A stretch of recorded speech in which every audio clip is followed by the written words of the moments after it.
everyone, welcome back to our class. In today's class we are going to discuss chapter 13, The Tiger in the Tunnel. So let's begin. നമുക്ക് ഇതിൻ്റെ ഒരു short summary നോക്കാം കേട്ടോ. The tiger in the tunnel എഴുതിയിരിക്കുന്നത് by Ruskin Bond. The tiger in the tunnel എന്ന Ruskin ബോണ്ടിൻ്റെ കഥയിലൂടെ ഒരു ഇന്ത്യൻ കുടുംബത്തിൻ്റെ കഷ്ടപ്പാടുകളാണ് വിവരിക്കുന്നത്. ഇതിലെ പ്രധാനപ്പെട്ട കഥാപാത്രമാണ് ബാൽഡിയോ. ബാൽഡിയോ ഭാര്യയോടും മകളോടും മകൻ ഡംബുവിനോടുമൊപ്പം ഒരു ചെറിയ ഗ്രാമത്തിലാണ് താമസിക്കുന്നത്. സോ അതിൽ എന്താണ് പറയുന്നത്? ആദ്യം പറയുന്നത് എന്താണ്? രാത്രി നിശബ്ദതയും ഇരുട്ടുമുള്ളതായിരുന്നു. കാടിൻ്റെ നിശബ്ദത ഇടയ്ക്കിടെ ഏതെങ്കിലും പ്രാണികളുടെയും പക്ഷികളുടെയും കാട്ടുപന്നികളുടെയും കരച്ചിൽ തകർത്തു. കാടിൻ്റെ നടുവിലുള്ള ഒരു കുടിലിൽ എന്തുണ്ടായിരുന്നു?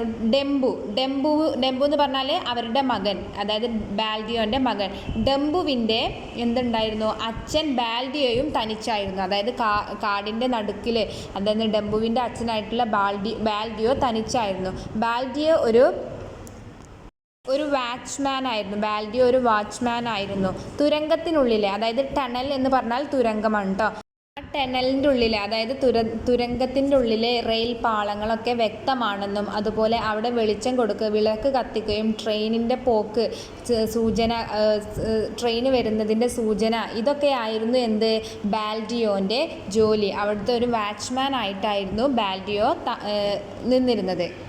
ബാൽഡിയോ ഒരു ട്രൈബൽ ആയിരുന്നു, അതായത് ഒരു ആദിവാസി ആയിരുന്നു. കാടിൻ്റെ പ്രയാസങ്ങളും അപകടങ്ങളും ഒക്കെ അവനക്ക് ശീലമായിരുന്നു. He always carried in the hand a small axe. അവൻ എപ്പോഴും കയ്യിലൊരു ചെറിയ മഴു എന്ത് ചെയ്തിരുന്നു? സൂക്ഷിച്ച് വെച്ചിരുന്നു. Made by his father. അത് ആരാണ് ഉണ്ടാക്കിയിട്ടുണ്ടായിരുന്നത്? അവൻ്റെ അച്ഛൻ മെയ്ഡ് ചെയ്തതായിരുന്നു. He came to the entrance of the dark tunnel. അവന് ആ ഡാർക്ക് ടണലിലോട്ട് വരുമ്പോൾ അത് എന്ത് ചെയ്യുമായിരുന്നു? കീപ്പ് ചെയ്യായിരുന്നു. The signal light was out. അങ്ങനെ എന്താണ് പറഞ്ഞത്? അവിടെ സിഗ്നലിലുള്ള ലൈറ്റ് നഷ്ടപ്പെട്ടു. Baldeo pulled the lamp down. Baldeo എന്ത് ചെയ്തു? ആ ലാമ്പ് അവിടെ താഴെ ഇട്ടു. The mail train was due to the 5 minutes. അങ്ങനെ ട്രെയിന് വരാൻ 5 minutes ഉണ്ടായിരുന്നുള്ളൂ. He heard the frighten the cry of deer. അങ്ങനെ അവൻ എന്ത് കേൾക്കാണ്? ഒരു ഡീർ എന്ന് പറഞ്ഞാൽ ഒരു കരടിയുടെ സൗണ്ട് കേൾക്കാണ്. He sense the danger. അവന് മനസ്സിലായി അവന് ഡേഞ്ചറിലോട്ടാണ് പോകുന്നത് എന്നുള്ളത് മനസ്സിലായി. He walk quickly down to the tunnel സ്വിങ്ങിങ് ഹിസ് ഓൺ ലാമ്പ്. അങ്ങനെ അവൻ എന്ത് ചെയ്യാണ്? അവൻ സ്വന്തം വിളക്ക് ഊഞ്ഞാൽ തുരങ്കത്തിലൂടെ വേഗത്തിൽ നടന്നു. അതായത് ആ വിളക്ക് കൊണ്ട് അവൻ എന്താണ്? സ്വിങ്ങിങ്ങിലൂടെ അവൻ അവിടെ വേഗത്തിൽ നടന്നു. പക്ഷെ അതെന്തായിരുന്നു? അത് ഡീറിൻ്റെ സൗണ്ട് അല്ലായിരുന്നു, അതൊരു കടുവയായിരുന്നു. അതിൻ്റെ ബാൽഡിയോ ഉറങ്ങുന്ന സമയത്ത്, റെസ്റ്റ് എടുക്കുന്ന സമയത്താണ് ഇത് കേൾക്കുന്നത്. അവനെ കേട്ട ഉടനെ തന്നെ അവനാകെ ഞെട്ടിപ്പോയി. അവനക്ക് അവിടെ ഒളിക്കാനൊട്ടും സ്ഥലം ഉണ്ടായിരുന്നില്ല. അങ്ങനെ കടുവ എന്ത് ചെയ്യാണ്?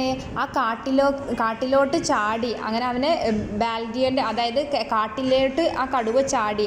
അത് ബാൽഡിയോയെ അതിൻ്റെ കൈ കൊണ്ട് ഒട്ടിച്ചു. അതായത് ബാൽഡിയോ വിത്ത് ദ ഇറ്റ്സ് എ പോ. ബാൽഡിയോനെ അത് കൈ കൊണ്ട് അത് ഒട്ടിച്ചു.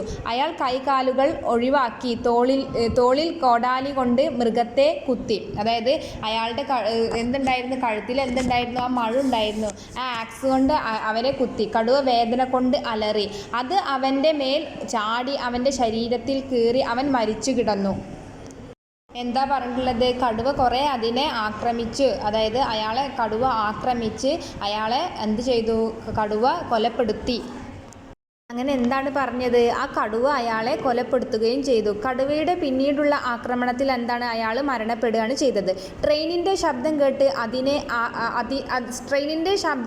അതിനെ ആക്രമിക്കുവാൻ മുതിർന്ന കടുവയെ ട്രെയിൻ തട്ടിത്തെറിപ്പിച്ചു. അതായത് കടുവ എന്താണ്? ട്രെയിൻ ഇങ്ങനെ വരുന്ന സമയത്ത് കടുവ എന്ത് ചെയ്തു?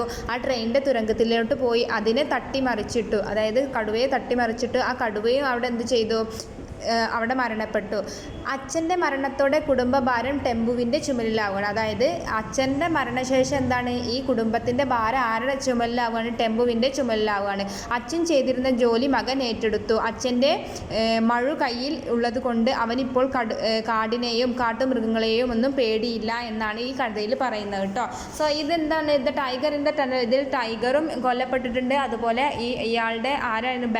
ബാൽഡിയോയും കൊല്ലപ്പെട്ടിട്ടുണ്ട്. ഇതൊരു ഷോർട്ട് സ്റ്റോറിയാണ് കേട്ടോ. So that's all about this chapter. I hope you had a great learning experience from today's class. Thank you. Until next time.